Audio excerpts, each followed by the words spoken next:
Here we go. We're gonna do our June garden tour. So let's get started. I'm gonna do a quick overview here of my entire garden. I will slowly release each garden bed individually so you can really see how I maximize the space. But just for today, I'm going to try and go as quick as I can. Even though there is a lot to cover, there's only under 500 square feet of actual garden space.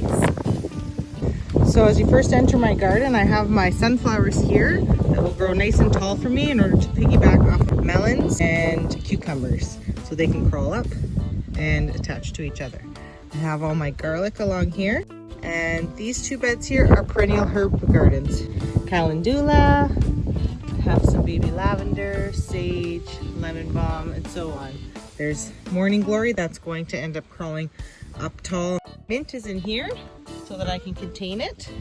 And then I have more herbs over here that are a little bit older than those herbs. Established anise hyssop, lemon balm, chamomile, echinacea, chives, and more calendula.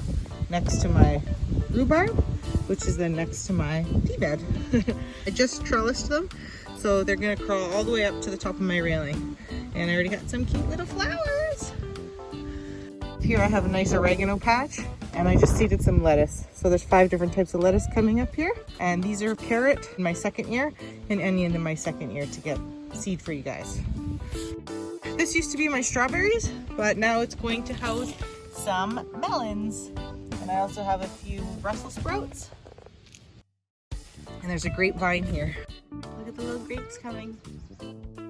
I have all my potatoes, which I need to hill still so I can fill this up with soil. Hopefully I'll get to that today.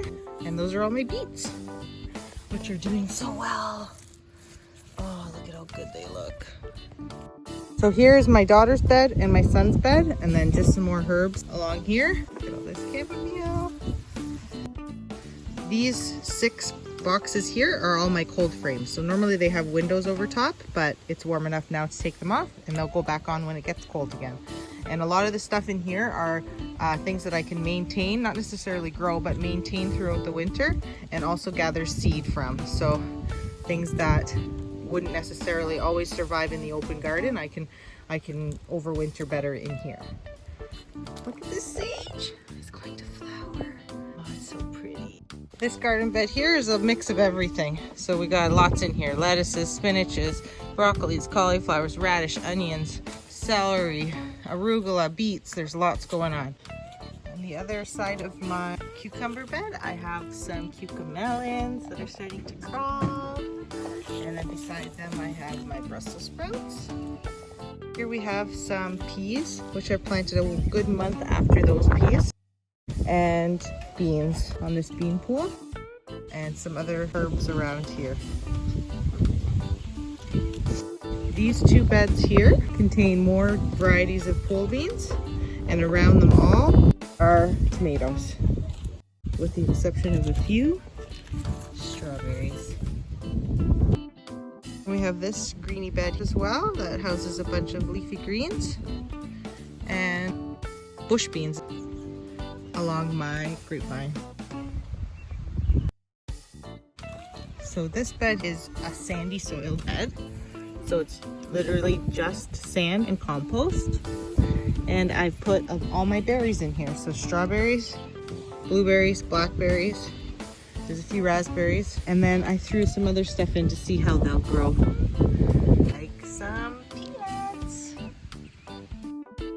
This bed houses all my cherry tomatoes, basil, and peppers. This side is all my ground cherries.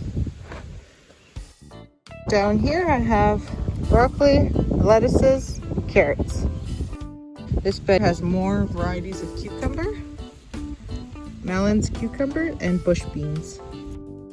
Here's another bed that has a bunch of celery, broccoli, cauliflower, a bunch of everything.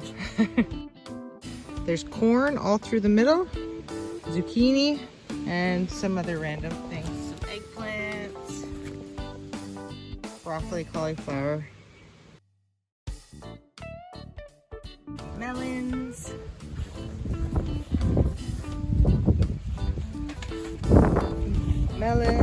and squash.